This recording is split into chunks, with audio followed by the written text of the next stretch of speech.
ایک مقام ہے اللہ کریم کی محبت کا، اور جب آپ کو حضور پاک صلی اللہ علیہ وسلم سے محبت ہو جائے گی تو پھر آپ کو ایک اور کیفیت محسوس ہوگی۔ پھر آپ کو پتہ چلے گا کہ کائنات جو ہے یہ مرقع نور ہے، مرقع جمال ہے، بلکہ ساری کی ساری عین نور ہے۔ پھر اس کے بعد یہ کائنات مظہر انوار ہے۔ جب مظہر انوار تک آپ پہنچ جائیں گے تو پھر آپ کو بات سمجھ آ جائے گی۔ اب آپ مظہر نور خدا کہو یا کچھ کہو، جو مرضی کہو، سب ٹھیک ہے۔ اس لیے یہ ایک ایسا مقام ہے نفس کو پہچاننے کا، یہی ایک ذریعہ ہے۔ نفس کو پہچانو گے تو آپ کو پتہ چلے گا کہ بات کیا ہے۔ اللہ کے ساتھ جو تعلق ہے وہ نفس کی پہچان کا بھی ہے، اور روح کی پہچان کا بھی ہے، اور نور کی پہچان کا بھی ہے۔ یہ تینوں مقام یہاں بیان فرمائے گئے ہیں۔ روح کا جو مقام ہے وہ یوم یقوم الروح، ایک دن یہ روحیں اپنے مقام پر قائم ہو جائیں گی۔ تو روح کے بعد ملائکہ کا درجہ ہے، اور پھر آگے مقام ہے نور کا۔ رب کی جمع ارباب ہے اور اللہ کی جمع نہیں ہے۔ رب تو بہت سارے ہو سکتے ہیں، اللہ تو رب الارباب ہے۔ ماں رب ہے یعنی پالنے والی۔ زمین کے پاس ربوبیت ہے تمہارے لیے۔ اللہ تعالیٰ نے خود فرمایا کہ یوسف علیہ السلام کا جو جیلر تھا اس کا نام رب السجن یعنی کہ قید خانے کا رب۔ تو رب کا لفظ بے شمار جگہ پر استعمال ہوا ہے، اور اللہ بھی رب ہے، بلکہ رب الارباب ہے یعنی سب سے بڑا رب، پالنے والا۔ تو پالنے والا جو ہے اس کو آپ پہچان سکتے ہیں۔ اپنے رازق کو نہ پہچانے تو محتاج ملوک۔ تو رازق کو پہچانو۔ رازق جو ہے یہ آپ کے رزق کے ذریعے آپ تک رسائی کرتا ہے، اور مالک جو ہے چاہے آپ کے پاس رزق پہنچے نہ پہنچے اس نے سجدہ کرا لینا ہے۔ تو چاہے غریب ہو چاہے امیر ہو آپ سجدہ کرو۔ ہم اس بات کو نہیں جانتے تو اللہ اور مقام ہے، اللہ ذات ہے اور رب اس کی صفت ہے۔ تو آپ اپنے رب کو پہچان سکتے ہیں۔ مثلا نیند ہے، اب آپ اپنے رب کو پہچانو کہ غنودگی آ رہی ہے۔ اب آپ یہ پہچان رہے ہیں کہ آپ کے جسم کی بحالی ہو رہی ہے، کہ تھکے ہوئے آپ کے سارے اعضاء آرگنز وہ سارے نیند میں ریہیبلیٹیٹ ہو رہے ہیں اور آرام آ رہا ہے۔ اب یہ بغیر خوراک کے ہو رہا ہے اور آپ دوبارہ ریسٹور ہوتے جا رہے ہیں۔ تو آپ رب کو پہچانو کہ اللہ کریم نے کیا سسٹم بنایا ہے، اور اس کا پرچار کرتے رہو۔ پھر جب آپ عبادت کے حوالے سے چلیں گے تو آپ اللہ کی عبادت کریں گے۔ رب کا مقام اور ہے، رب ہے پالنے والا ساری کائنات کا۔ رب کی تعریف کرتے ہیں اور عبادت اللہ کی کرتے ہیں، رب کی ثنا ہے، پھر وہ اللہ ہی ہے۔ میرا مطلب ہے کہ وہی پالنے والا ہے، پیدا کرنے والا، ٹھہرانے والا، قائم کرنے والا، سسٹین کرنے والا، مینٹین کرنے والا، کریٹ کرنے والا، ریکریٹ کرنے والا۔ تو وہ رب ہی ہے اور وہ ہے اللہ ہی۔ لیکن رب اس کی ایک صفت ہے۔ رحیم اللہ بھی ہے، رحیم اللہ کے محبوب صلی اللہ علیہ وسلم بھی ہیں۔ مقصد یہ ہے کہ صفات جو ہیں یہ انسانوں میں بھی ہو سکتی ہیں، مثلا پالنے والی صفت۔ اس لیے ان کے حوالے سے آپ اللہ کی رسائی چاہو کہ اللہ تعالیٰ کیا ہے۔ اللہ کی رسائی آپ سمجھ نہیں سکتے جب تک آپ کسی جاننے والے سے نہ پوچھو، اور جاننے والی اس کائنات میں سوائے ایک ہستی کی کوئی اور ہستی نہیں ہے، بس باقی سارے اندازے ہیں، باقی صرف اندازے ہی ہیں۔ اور ان اندازوں کے حوالے سے بچنے کے لیے آپ یہ کہو کہ جاننا انہی کو مبارک اور ہمیں ماننا مبارک۔ وہ جانتے رہیں اور ہم مانتے رہیں، ہم تو ماننے والے لوگ ہیں۔ اس لیے آسانی یہ ہے کہ اللہ کریم نے جو ارشاد فرمایا وہ منظور ہے، سمجھداری منظور کرنے میں ہے، کیونکہ ہم کہاں پہچان سکتے ہیں کہ کیا مفہوم ہے۔ اس لیے معرفت الہی مشکل ہے۔ فرشتے جو ہیں وہ ایک صفت کے قیدی ہیں، جو فرشتہ رکوع میں ہے وہ ہمیشہ رکوع میں رہے گا، اور جو سجدے میں ہے وہ سجدے میں رہے گا۔ یہ ہے ان کی عبادت، لمبی عبادت، اس میں کوئی چینج نہیں ہے، وہاں پر نفس نہیں ہے، لطیف سی کیفیات ہیں اور وہ اسی حالت میں ہمیشہ ہیں۔ مثلا پہاڑ کو فرشتہ کہہ دیا جائے تو وہ بیچارہ ایک حال میں کھڑا رہے گا۔ یہ بجلی جو چمکتی ہے سائیکا، اگر فرشتے کا نام سائیکا بھی کہہ دیا جائے تو بیچاری ہمیشہ چمکے گی، ایک صفت کی قیدی رہے گی۔ اس لیے کچھ لوگ کہتے ہیں کہ گائے کو فرشتہ کہہ دیا جائے تو جو حالت پہلے والی ہے وہی رہے گی، سر جھکا کے چلنے والی، دودھ دینے والی۔ اللہ کریم کو آدم علیہ السلام کی تخلیق کے وقت فرشتوں نے کہا کہ یہ فساد کرے گا، تو وہاں اللہ کریم کا ارشاد ہے کہ انی اعلم ما لا تعلمون، جو میں جانتا ہوں تم نہیں جانتے، گویا کہ فرشتے نہیں جانتے۔ اسی طرح ہر پیغمبر کے زمانے میں اللہ کریم کی طرف سے کوئی نہ کوئی حکم سخت آتا رہا کہ یہ تمہیں نہیں پتا، یہ دیکھو آدم علیہ السلام بہشت کے اندر مالک تھے، اکیلے تھے، حکم نہ مانا۔ پھر آدم علیہ السلام نے کہا کہ معاف کر دیں، غلطی ہو گئی، یہ انکار نہیں تھا بلکہ غفلت ہو گئی، تو وہاں سے یہاں آ گئے۔ مقصد یہ ہے کہ مشیت کے کیا کیا مقامات ہیں، جب اللہ نے کہہ دیا کہ یہ نہ ہو تو وہ نہیں ہونا چاہیے۔ اسی طرح کسی پیغمبر کی واضح طور پر کوئی دعا منظور نہیں ہوئی، لیکن سرکار صلی اللہ علیہ وآلہ وسلم کے ساتھ کبھی ایسا واقعہ نہیں ہوا۔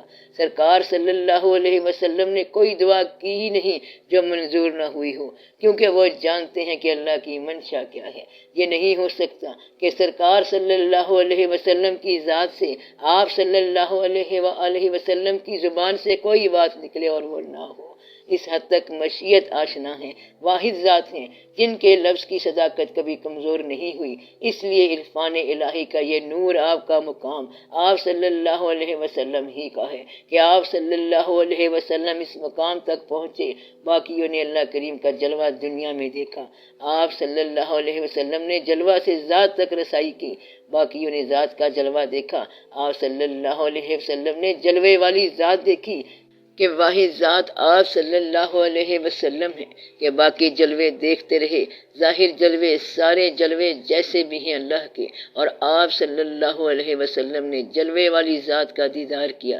اس لیے یہ واحد آپ صلی اللہ علیہ وسلم کی ذات گرامی ہے کہ جو اس مقام تک پہنچی ہے۔ اس لیے آپ صلی اللہ علیہ وسلم جانتے ہیں اور ہم مانتے ہیں۔ کس طرح پردہ اٹھائے گا کوئی اس راز سے، بے خبر جبرائیل تک ہے آپ کی پرواز سے۔ آپ کی ذات گرامی ہر بلندی سے بلند، پست ہر آواز کا قد آپ کی آواز سے، صلی اللہ علیہ وآلہ وسلم۔ بس یہی ایک واحد ذات ہے کہ اللہ کریم کا ارشاد ہے کہ اپنی آوازوں کو آپ صلی اللہ علیہ وسلم کی آواز سے مدھم رکھنا، ورنہ اعمال ضائع ہو جائیں گے۔ یعنی کہ آواز بھی اونچی نہیں نکالنی آپ صلی اللہ علیہ وسلم کے سامنے، تو یہ مقام صرف آپ صلی اللہ علیہ وسلم کا ہی مقام ہے۔ آپ صلی اللہ علیہ وآلہ وسلم کا فرمان ہے کہ رب کو پہچاننے کے لیے نفس کی پہچان کرو، اس طرح رب کو پہچاننا آسان ہے۔ تو اللہ کی پہچان اللہ کی اطاعت ہی ہوتی ہے۔ سب کے لیے یہ جاننا کوئی لازمی بھی نہیں کہ نفس کیا ہے، روح کیا ہے، نور کیا ہے، یہ سب کے لیے ضروری نہیں ہے، لیکن جن کے لیے ضروری ہے ان کے لیے بہت ضروری ہے۔ مقصد یہ ہے کہ یہ دعوت عام اوپن نہیں کرتے کہ وہ لوگ آئیں اور ہم یہ سمجھائیں کہ کیا چیز ہے کیا چیز نہیں ہے، غور کسے کہتے ہیں اور یہ واقعات کیا ہیں۔ یہ ہر ایک آدمی کے لیے ضروری نہیں ہے۔ جس کی مسائل پر نگاہ ہو یا گردش لیل و نہار پر نگاہ ہو، یہ ان کے مسائل ہوتے ہیں۔ جو صاحبان ذکر ہیں وہ بتاتے ہیں کہ اگر ذکر میں کچھ دھاگا ٹوٹ گیا تو وہ دھاگا تم جوڑ لو۔ تو ذکر جو ہے یہ مذکور کا قرب ہے۔ عین ممکن ہے آدمی ذاکر ہو، ورد جاری ہو اور اس سے غلطی ہو جائے، اس لیے کہ اس کا تصور صفات کا ہے، ذات کا تصور نہیں ہے۔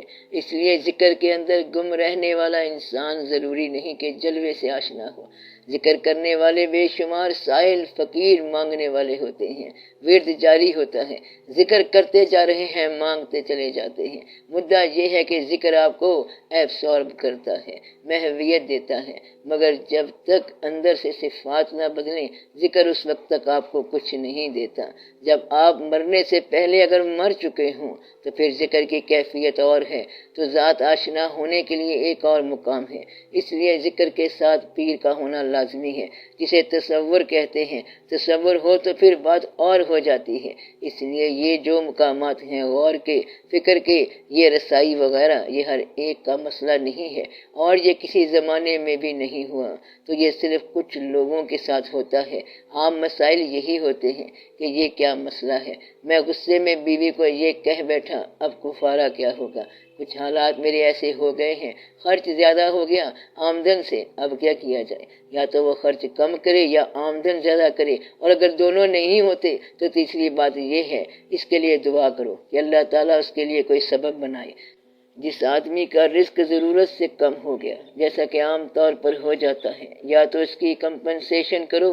رزق اگر کم ہو گیا، جیب خرچ کم ہو گیا، تو پھر اور کوئی رزق آپ کو ملا ہوگا، مثلا ایمان کا رزق مل گیا ہوگا، نور کا رزق مل گیا ہوگا، کوئی دوست مل گیا جس سے غریبی دور ہو گئی، حالانکہ دوست بھی غریب ہی ہے، لیکن ایسا محسوس ہوتا ہے کہ غریبی ختم ہو گئی، اسے دیکھ کے کہتے ہیں آپ آ گئے، کوئی کمی نہیں رہ گئی، حالانکہ کمی وہی ہے جو پہلے تھی۔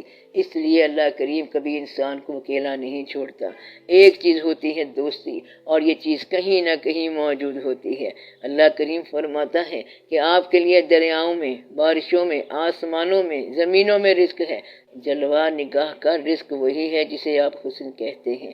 رانائی نگاہ کو رزق مل گیا کہ کہیں پھول نظر آ گئے، کہیں ستارے نظر آ گئے، کہیں بادل نظر آ گئے، کہیں چہرے نظر آ گئے، تو یہ آنکھ کو رزق مل رہا ہے۔ اب پیٹ کا رزق ہے کھانے سے، باقی رزق تو سارے فری ہیں، تو ایک رزق میں اتنا شور مچاتے جا رہے ہیں کہ رزق نہیں ملتا جی۔ پیاز نہیں کھاتے کیونکہ مہنگے ہو گئے ہیں، پیاز نہ کھاؤ تب بھی رزق چلتا رہتا ہے۔ یہ دعا کرو کہ اللہ تعالیٰ سب کا رزق فراخ کرے، سب کی ضرورت کے مطابق پورا کرے، اس لیے دعا ضروری ہے، دعا ضرور کیا کریں۔ باقی تو ہمارے وقت حالات ہی ایسے ہیں، ہم لوگ جس دنیا میں ہیں اس میں ایسے ہی رہیں گے۔ امریکہ میں بڑا مال ہے، وہاں ایمان نہیں ہے، اور سعودی عرب میں اور عربوں کے پاس بڑا مال ہے لیکن بڑا غرور ہے، اور اسلام اور مسلمان ہونے کے باوجود ان کی عادتیں وہی ہیں جو غیر مسلموں کی ہیں، یعنی غرور، خود سری اور پتہ نہیں کیا سے کیا۔ نہ خانہ کعبہ کی عزت کرتے ہیں اور نہ دوسرے مقامات کی عزت کرتے ہیں۔ لے دے کے زمین پر آپ ہی لوگ ہیں، یعنی ہندوستان اور پاکستان کے لوگ۔ اصل میں اسلام کے صحیح چاہنے اور ماننے والے لوگ یہی ہیں، کیونکہ ان کے خمیل میں بزرگوں نے یا فقیروں نے آ کر اسلام پھیلایا اور بڑی محبت کے ساتھ پھیلایا۔ تو آپ یہ لوگ جو مسلمان ہیں یہ بڑے ہی صحیح معنوں میں مسلمان ہیں، اور آج کی نسل تک اسلامیات ہی پہنچی ہے، اسلام نہیں پہنچا، اور جلد سے جلوس ہی پہنچے ہیں، بیچاروں کے پاس صحیح بات نہیں پہنچی۔ ان کو بھی سمجھا دیا جائے گا کسی وقت۔ جو آدمی اللہ کے بارے میں کچھ دریافت کر چکا ہے تو وہ اس کی اپنی دریافت ہے، یہ اندازہ ہے، دوسرے پر مسلط نہ کرے۔ اللہ کریم نے جس کو بادشاہی دی ہے اسے دی ہے، تو پھر آگے سے ہم یہ کہہ سکتے ہیں کہ اللہ جس سے چاہتا ہے لے بھی لیتا ہے، کیونکہ بادشاہ اگر یہ کہتا ہے کہ اللہ جس کو چاہے دیتا ہے، تو پھر عوام یہ کہتے ہیں کہ اللہ جس سے چاہتا ہے لے بھی لیتا ہے۔ وہ کہتا ہے کہ جو کرتا ہے اللہ کرتا ہے، تو دوسرا کہتا ہے کہ تو ٹھیک کہتا ہے۔ جب اس کا ہاتھ دوسرے کی گردن پر پڑا تو کہتا ہے کہ اب بول، جو کرتا ہے اللہ ہی کرتا ہے۔ تو کمزور آدمی یہ نہیں کہتا کہ جو کرتا ہے اللہ ہی کرتا ہے، طاقتور یہی کہتا ہے کہ یہ اللہ کی مرضی ہے جو کچھ ہو رہا ہے۔ کمزور آدمی کا اگر بس چلا تو طاقتور کو اڑا دے گا۔ اس لیے امیروں اور غریبوں کے اور حوالے ہیں، پھر بھی اس کے باوجود پاکستان میں محبت کے ساتھ عبادت کرنے والے لوگ اسلام میں ضرور ملیں گے۔ پاکستان کے اندر غور کر لو، شہروں میں شہر لاہور ہی سب سے اچھا ہے، فقیروں میں بھی سب سے بڑا فقیر ادھر ہی ہے، داتا صاحب رحمت اللہ بھی ہیں۔ آپ خود ہی ادھر ادھر دیکھ لو پھر کے، آپ خود ہی اچھے ہو، اپنے آپ کی قدر کرو کہ آپ اچھے زمانے میں موجود ہو، آپ اچھی عبادتیں کر رہے ہو، اچھا سوچ رہے ہو۔ یہ زمانہ جب کہ غریب الوطنی کا زمانہ ہے، فکر کا زمانہ ہے، تفکرات کا زمانہ ہے، کھانے میں فیض نہیں ہے، پیسے کمزور ہیں، چاہے جتنے بھی ہوں، وفا نہیں ہے، ساتھی نہیں ہے، بچے گستاخ ہیں، بیویاں کہنا نہیں مانتی ہیں تو پھر منواتی رہتی ہیں، خرچے زیادہ، آمدن کم، بڑی پریشانی کا زمانہ ہے۔ اس کے اندر اگر آپ اسلام اور محبت کی بات کر رہے ہو تو بڑی بات ہے، ورنہ یہ تو پریشانی کا زمانہ ہے۔ جو اخبار پڑھتا ہے وہ اخبار کی قیمت ادا نہیں کر سکتا، کیونکہ مہنگائی کا زمانہ ہے، مہنگی ہے ہر چیز۔ آپ کی ساری آمدن میں سے پانی والا بل لے جائے گا، واپڈا والا بل لے جائے گا، سوئی گیس والے بل لے جائیں گے، بس بل ہی بل چلے جائیں گے، بچے گا کچھ نہیں۔ اندازہ لگاؤ کہ آپ کی آمدن میں ڈاکٹر بھی شامل ہو گیا، خوراک تو خوراک ہے، دوائی بھی کھانی پڑ رہی ہے، گویا کہ خوراک کی بجائے دوائیاں کھانی پڑ رہی ہیں۔ فکر پیدا ہو گئی، مجبوریاں ایسی آ گئی ہیں کہ بڑی ہی مجبوریاں ہیں، گمراہی کے مضمون ہیں ہر طرف۔ جن لوگوں نے غیب کے ساتھ اللہ کو مانا اور ڈرنے والے ہیں ان لوگوں کے لیے مغفرت ہے۔ یہ بات یاد رکھیں کہ آپ کے پاس اللہ کریم کا بہت سارا رزق نہیں آیا، منی آرڈر نہیں آیا ہے، لیکن پھر بھی آپ ڈرتے ہیں، مانتے ہیں، یہ مبارک ہو۔ اللہ کریم آپ کے حالات میں بہتری کرے، آپ کو بھی آسانیاں عطا ہوں۔ یہ تو میں نہیں کہتا کہ آپ کے گھر سے تیل نکلے، لیکن یہ کہ مال تو آنا چاہیے، ایک آدھ بچہ باہر چلا جائے یا گھر بیٹھے مل جائے تب بھی ٹھیک ہے۔ ضرور تم نے بچہ باہر بھیجنا ہے، جدائیاں کیا کرنی ہیں، اللہ سبب بنانے والا ہے۔ میں یہ کہہ رہا ہوں کہ ہر چیز ہر ایک کے لیے نہیں ہے، لیکن جن کے لیے ہے ان کے لیے بہت ضروری ہے، اس لیے اس کا پیرامیٹر بنانا بہت ضروری ہے۔ یہ خیال بڑا عرصہ بہت سے لوگ تلاش کرتے رہے ہیں، اللہ نے مہربانی کی ہے کہ آپ کو بیٹھے بٹھائے بات مل گئی ہے۔ تاریخ میں بہت کم بلکہ چند مقام پر یہ بات آئی ہے جب کہا جائے کہ سوال کرو، ورنہ عام طور پر ایسا نہیں ہوا، ورنہ تو لوگ بتاتے ہیں کہ یہاں پر صرف یہ سوال کرنا ہے، یہاں ایسا نہیں ہے۔ چلو اب دعا کرو دل سے اور سب کے لیے، اور اللہ کریم سب کو آسانیاں عطا فرمائے، سب کا بھلا، سب کی خیر۔ سب سے پہلی بات یہ ہے کہ آپ کے رزق میں برکت ہو۔ رزق میں برکت آ جائے تو بڑی رحمت ہو جاتی ہے، تعاون کرنے والے دوست بن جاتے ہیں، تو اسی زندگی کے اندر ہی انقلاب پیدا ہو جاتا ہے۔ اللہ مہربانی کرنے پر آ جائے تو بڑی ہی مہربانی ہو جاتی ہے، اس لیے جلد حالات ٹھیک ہو جاتے ہیں۔ تو اللہ تعالیٰ مہربانی فرمائے، آمین یا رب العالمین۔ صلی اللہ تعالی علی خیر خلقہ و نور عرشہ افضل الانبیاء والمرسلین سیدنا و مولانا حبیبنا و شفیعنا محمد و آلہ و اصحابہ اجمعین، آمین برحمتک یا ارحم الراحمین۔